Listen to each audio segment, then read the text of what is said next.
Foreign Member of Parliament for Tamale Central. You played a role in this process. I'd like you first. Good morning to you, and I hope you're well.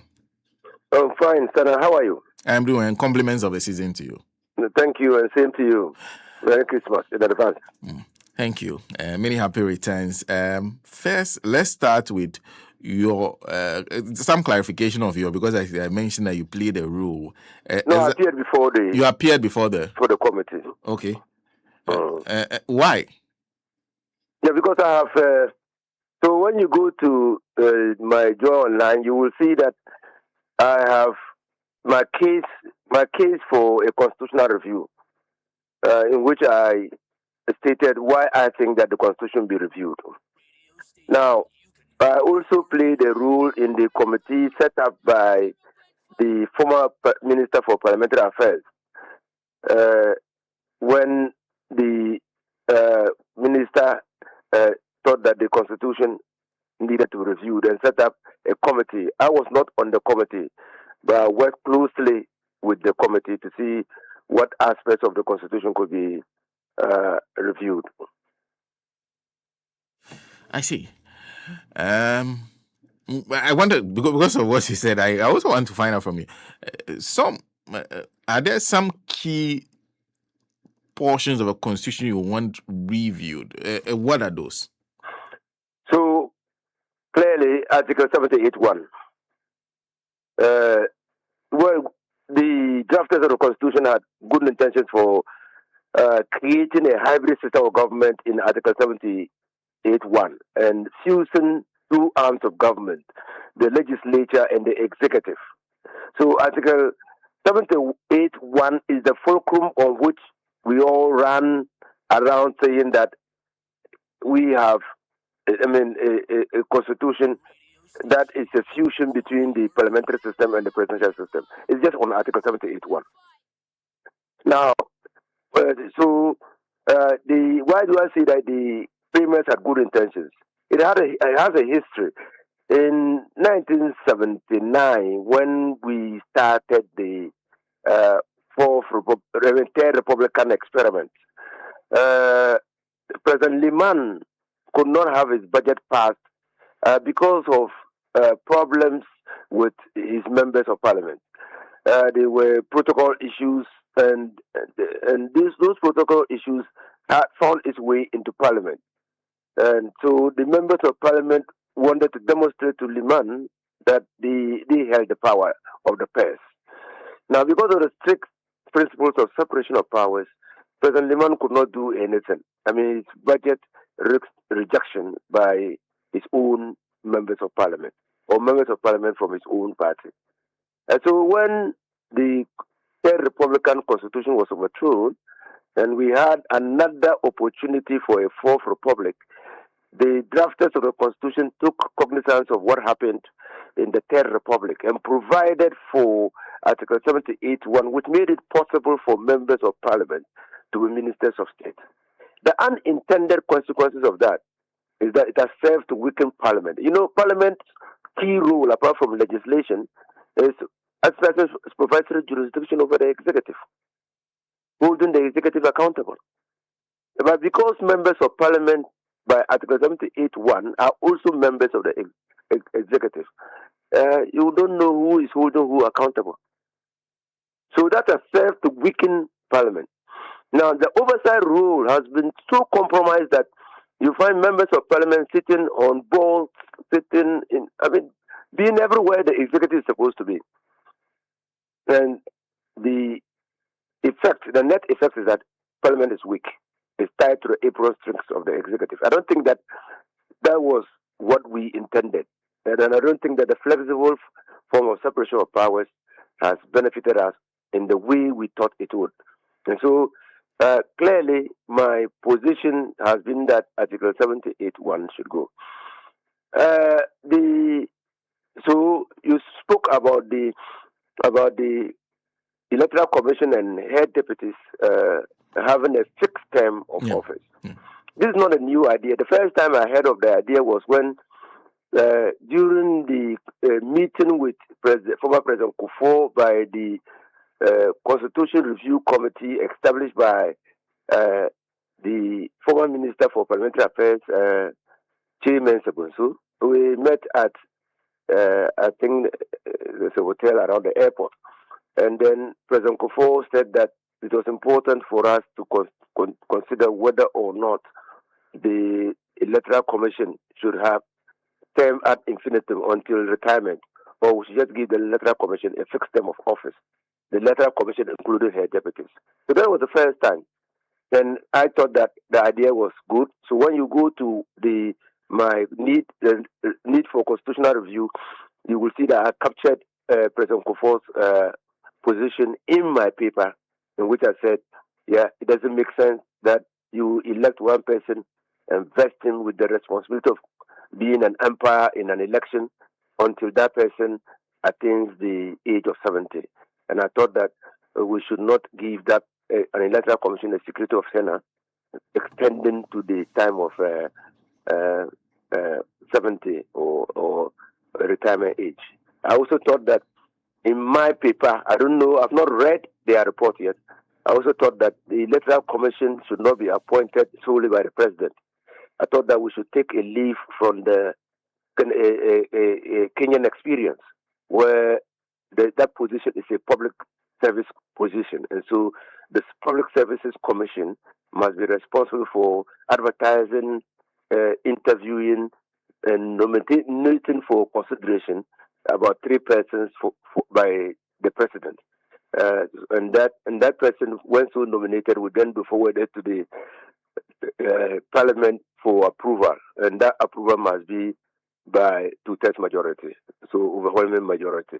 And so that could serve to show that as a guidance that any electoral commissioner being appointed must have the confidence of and support of the 2 key, strong members of the party or parties in Parliament. Now, I also, like they have said, I have not really liked the idea of the extension of a presidential term. And Dramani Mahama in his second term has vindicated my position. Because when the matter came up, the first time the 5-year mandate came out was in the last State of the Nation address by President Kufuor in Parliament. And I was there, and I heard him loud and clear.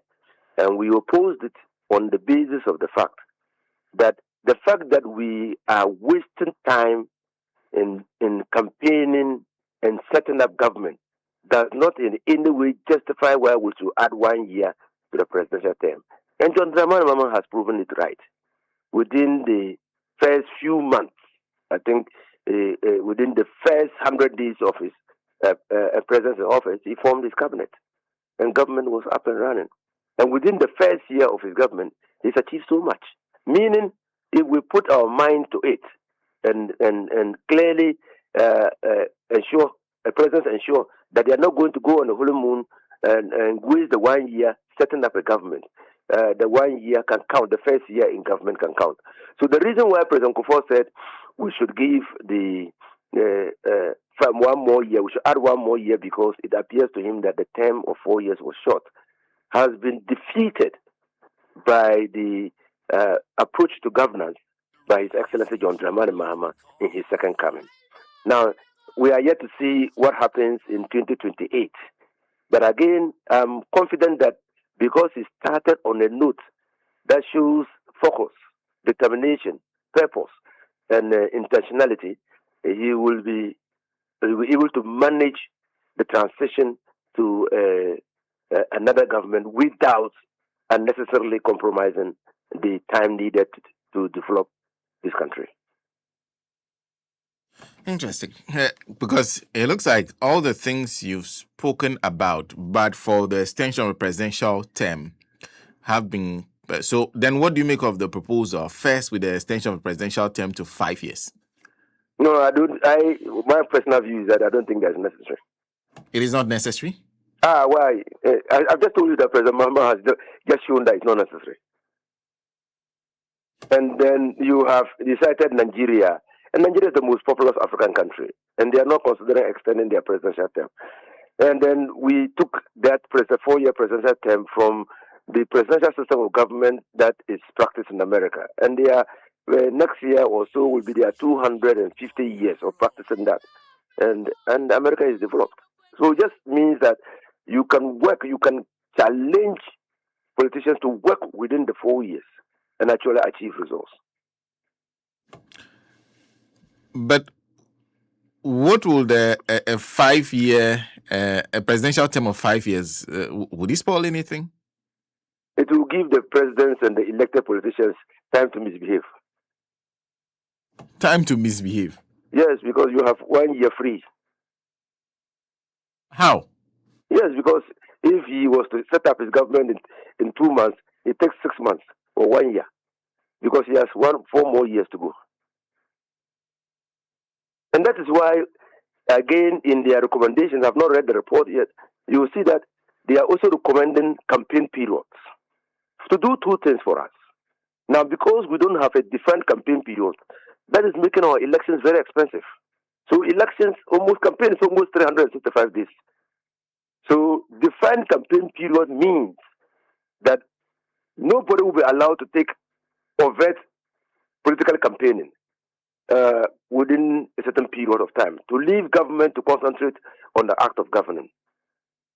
So on the expenditure side, very good. Open campaign period, 3 months to elections. That's when you can hold rallies. That's when you can post billboards. That's when you can do adverts on radio. That's 3 months. So then there's a change of government, or there is a continuation of government. Now, for the presidential system, again, it defeats the 5 years, because it means that whereas campaigns used to start very early, January of the year of elections, ministers are already running and putting in place activities and structures for their campaign. The Constitutional Review Committee has said, look, let's define the campaign period. So that gives, again, the elected representatives of the people, including the executive, power to concentrate on more important things of governance than to devote their time in the year of elections to elections. You have run for member of parliament. In fact, you've been member of parliament for four occasions. On 4 occasions. Yes, sir. 3 months. You can you run a campaign in 3 months to win a parliamentary seat? Yes, you can. How many days does it take to run a by-election? Yes, you can. You can. You can. I see. So you are not for the 5-year presidential? No, until I have more convincing and superior arguments, I'm not for 5 years. I just think that the 4 years is. And you see, again, it's coming at a wrong time. Okay. Where in West Africa, presidents are tinkering with their constitutions and extending their tenure. And even though His Excellency John Dramani Mahama, as said by Professor H. Prempe, is not tinkering with and not even entertaining the idea of a third term, if you put this thing in the constitution, it will go to confirm that probably West Africans have a penchant for tinkering with their constitutions. And then you seem to agree with this thing of the Electoral Commission's having, is it a fixed term? I agree entirely. And that has come in the wake of the bastardization of the Electoral Commission by Nana Akufo-Addo. Immediately he removed Charlotte Otsei, he introduced uncertainty and made that position a chief executive position. So why don't you just make it a chief executive position? Give him a fixed term.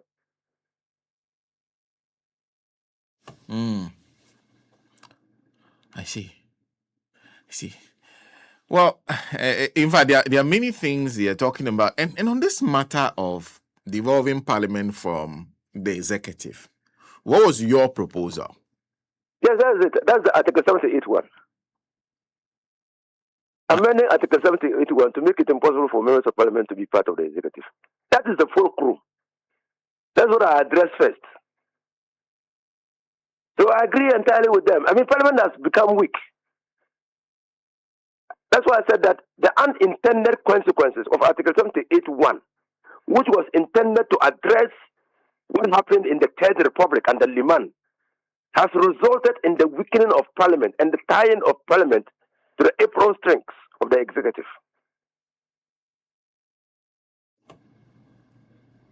So I agree entirely. And in fact, when the HPM Press Committee was meeting stakeholders, my understanding is that even members of Parliament supported the amendment of Article 78.1 to make it impossible for them to be members of the executive and for a rigid separation of powers of sorts. You have been both you are a minister whilst a member of Parliament. Are there merits to that arrangement? The merit to that arrangement is that Parliament, the executive will always have their way. The executive will always have their way. Yes. So when the executive, when VAT was introduced by the Nana Akufo-Addo, do you know the number of MPs who for the government who were opposed to VAT? But they could not openly say so. It is only when after they lost that people got their courage back to talk against the VAT. That is what Article 78.1 has done to Parliament. And I can give you many examples of policies of government which were not really favorable, which members of Parliament felt were not favorable to the distance. And then, but they passed. Ken Oforiatta that we are struggling with. When members of Parliament from the ruling government, numbering more than 80, pass a vote of no confidence in Ken Oforiatta, if we were practicing a strict Westminster type of government, that would have led to a collapse of the government. But what the executive treated them with impunity. Because they were all, even though they were saying that Ken Oforiatta is responsible for their woes in their various constituencies, they were also eyeing for positions in the executive. And that's when Nana Akufo-Addo said that those who were against the Ken Oforiatta was Ahoya, jealousy. They were looking for positions. You heard him? Yes. Yes. So don't let members of Parliament be members of Parliament to hold the executive accountable. In fact, if it were but for Article 78.1 of the 1992 Constitution, I have no doubt in my mind that what happened when the 80 members or over 80 members of the majority wanted Ken Oforiatta removed, they would have simply filed a notice of impeachment.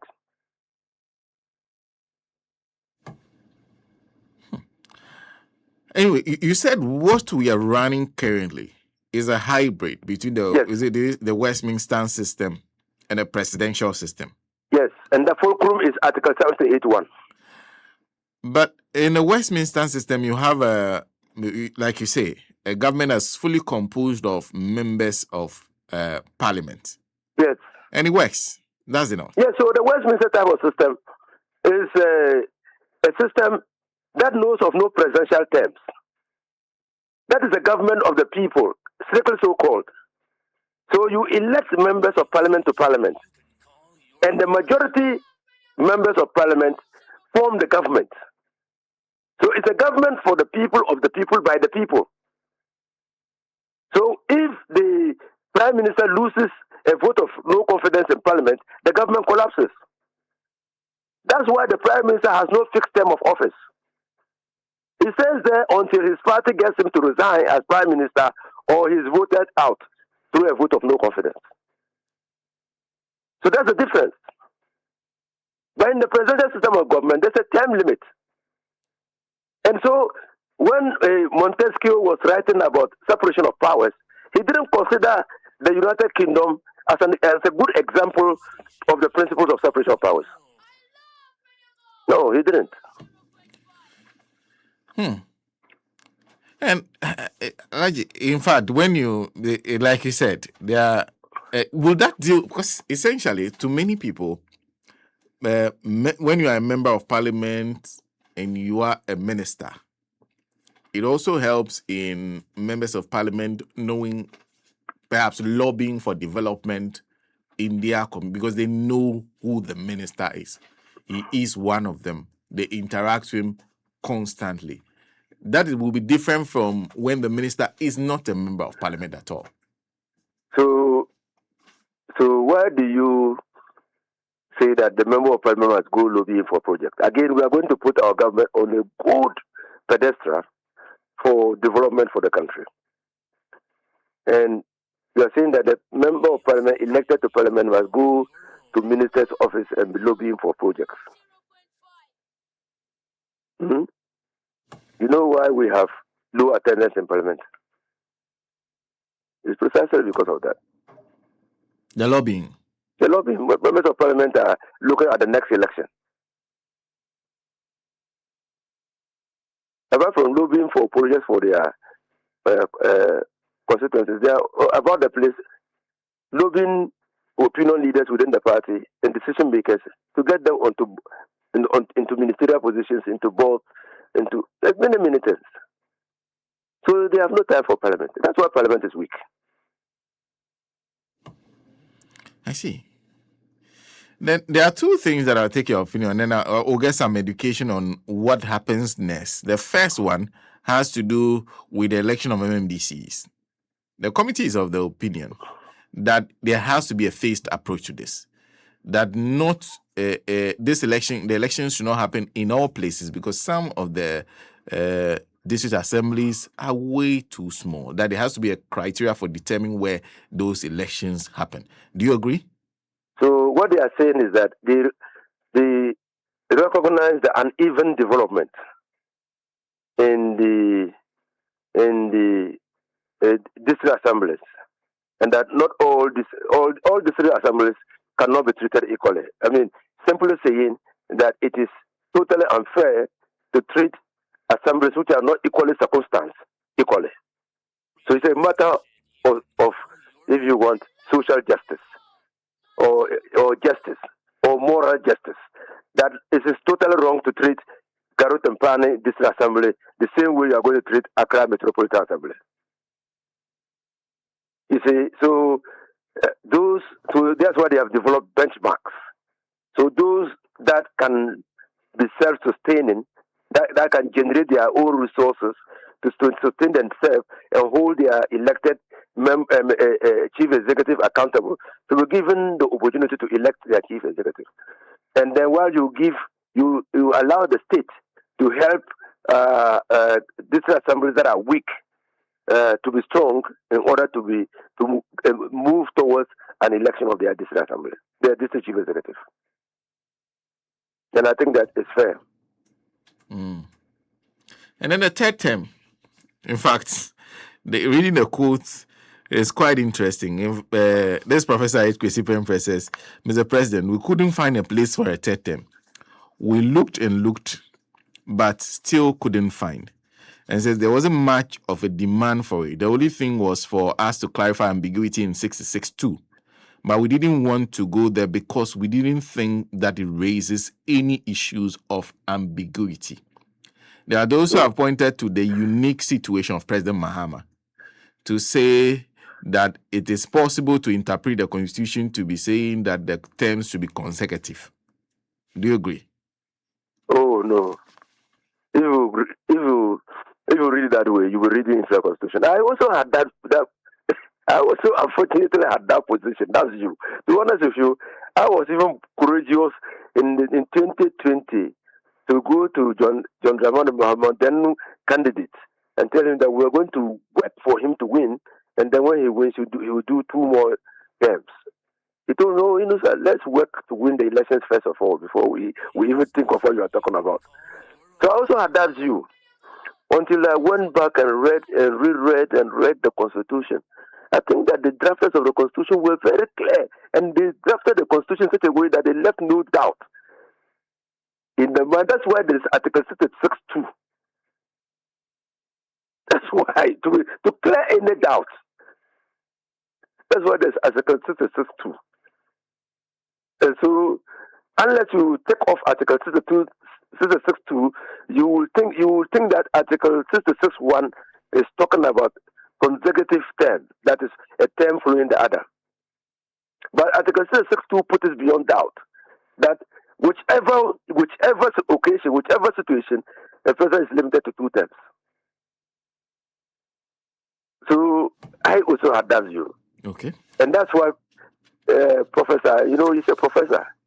He had to create lightheartedness when he was discussing that one. And he did it on purpose. He looked and looked and looked and didn't find. What was there was a clamor for the clarification of Article 66. But we didn't find the need because, to our mind, Article 66 is very clear.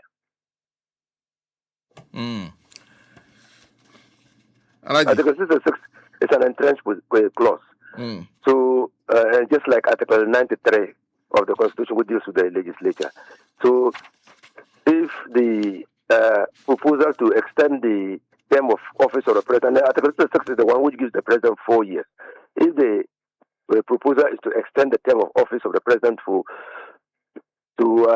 5 years, it will require a referendum, just like Article 93, which says that, which the proposal seems to suggest that Parliament too should have 5 years. That will also require a referendum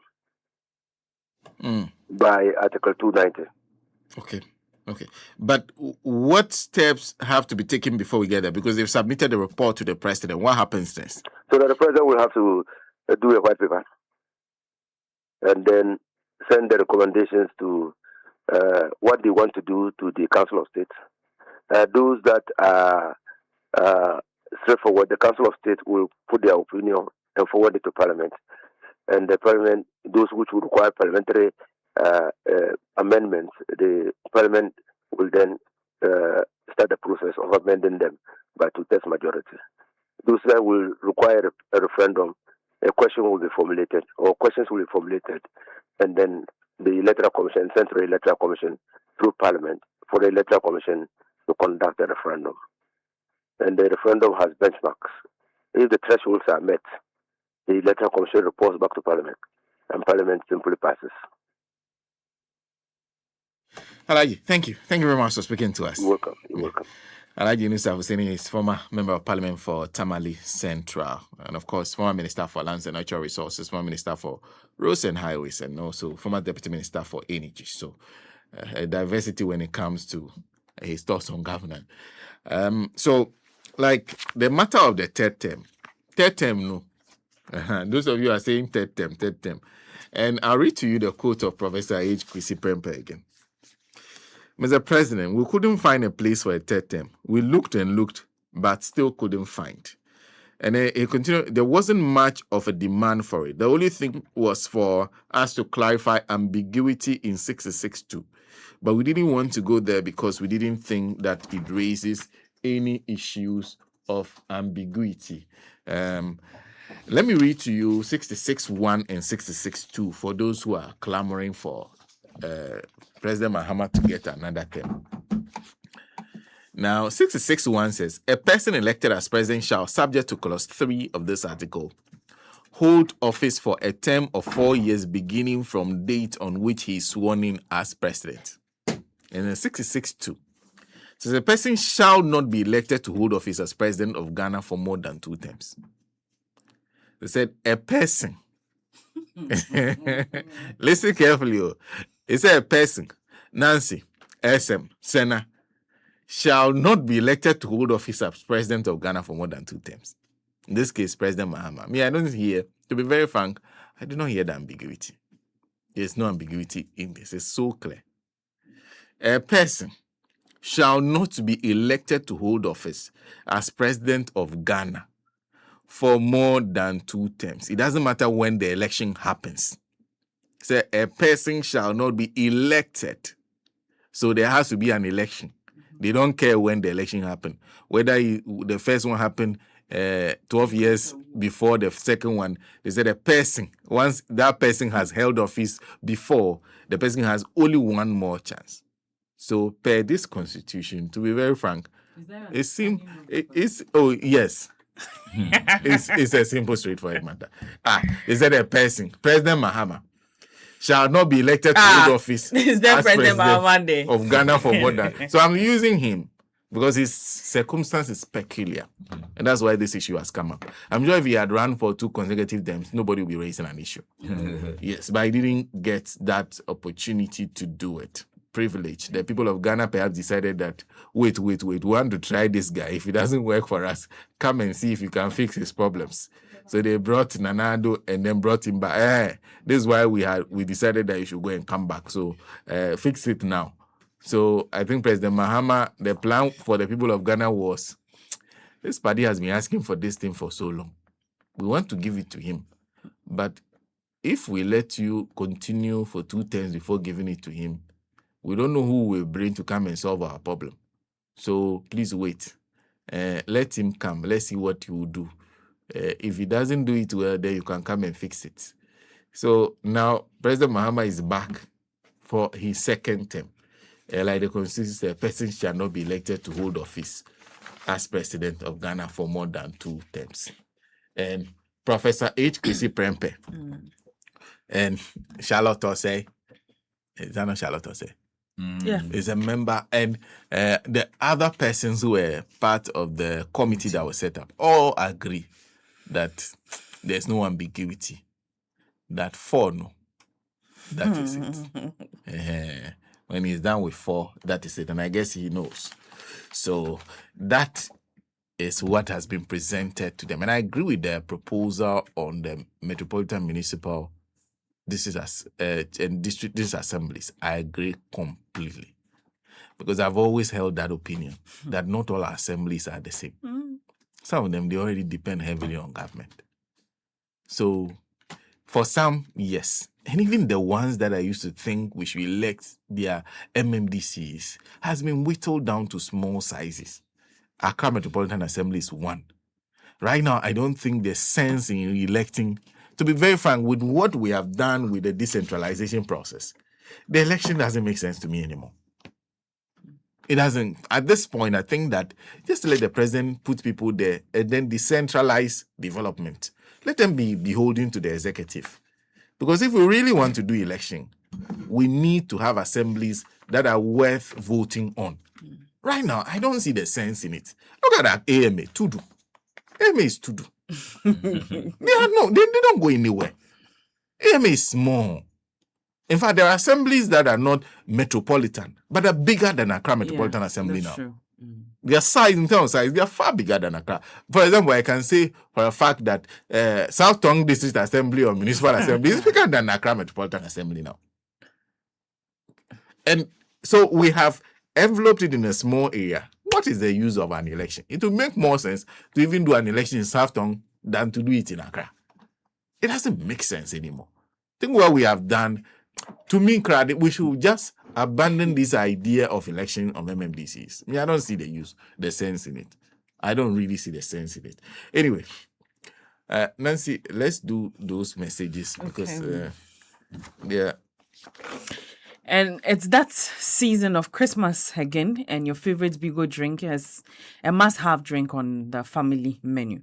Yes, you know everywhere make hot, bebia ayeshi. But still, the Xmas dear man for enjoy regardless. Yeah. So your favorite Bigo cola is now bigger on taste. One sip says it all. It's a smoother, richer, better than ever. For this Xmas season, boys, girls, mommy and daddy, for the party, weddings, outdoorings, housewarming, family day out, and any other social gathering, no wahala. Grab any of our flavors: cola, orange, pineapple, apple, cocktail, and etc. Bigo drink, big in taste, big in flavor, big in quantity, and very affordable for all. Bigo Drink, another premium product from Trillium Industries, Industrial Company Limited, producers of Rush Energy Drink and Vena Mineral Water. And it's CD Stability, CD Steady, Ghana Ready, and we are giving you incredible discounts across our wide range of furniture, from sofas, dinner sets, wardrobes, and office chairs to beds, decor, and so much more. There's something for everyone. This is your chance to transform your living room, upgrade your bedroom, or refresh your office. Premium quality at unmatched prices. And don't forget, we also have mini special promo items already marked with $9.99 for even greater savings. Hurry to any of our branches, and you're talking Furniture City here, Spinters, Tema Community 25 or Kumasi TUC, and grab these exceptional deals while stock lasts. So for Spinters branch, you call 0540 314 948. Tema, you call 0257 961 451. And if you are in Kumasi, visit Furniture City Kumasi branch or call them on 0594 006 063 0594 006 063.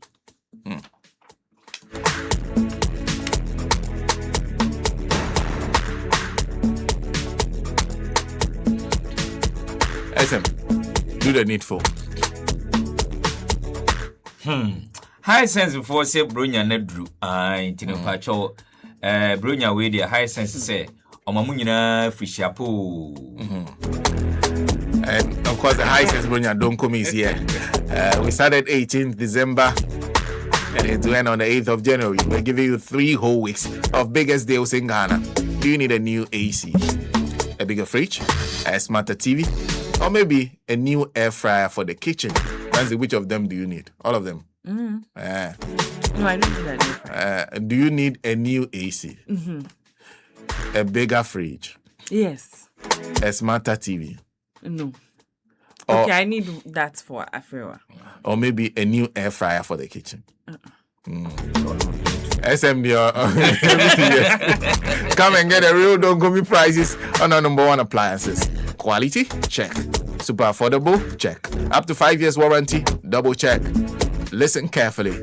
This promo is strictly in store. Yes, in the store. No online sales. No phone sales.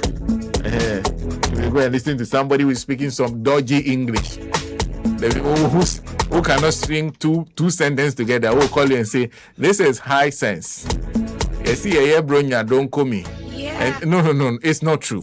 Listen carefully. The promo is strictly in store, in their stores. No online sales, no phone sales. Don't be scammed. You must come to the showroom to buy. Visit any Hisense showroom now. For inquiries on promo price, you can ask about the price though. The number to call, no other number, 0302 550000.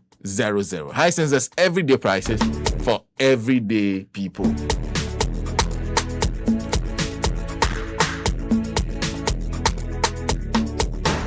Let me tell you a few of their showrooms. You can find them at Damahia, East Legon, Accra, Tudu, Hacho, Afienya, Mataiko, La Paz, Bachuna, North Industrial Area, Junction Mall, Achimoto Mall, West Hills Mall, Tama Community 1, Kaswa, Kisiman, Bachuna, Broadcasting, Kumasi City Mall, Kumasi Edum, Kumasi Post Office, Kumasi Tafo, Kumasi Tanosu, Takradi, Takwa, Sinyani, Tamale, Hohwe, Obuasi, Mankesim, Techiman, Dansuman, Koforidua, Tama Community 25, and of course West Hills Mall.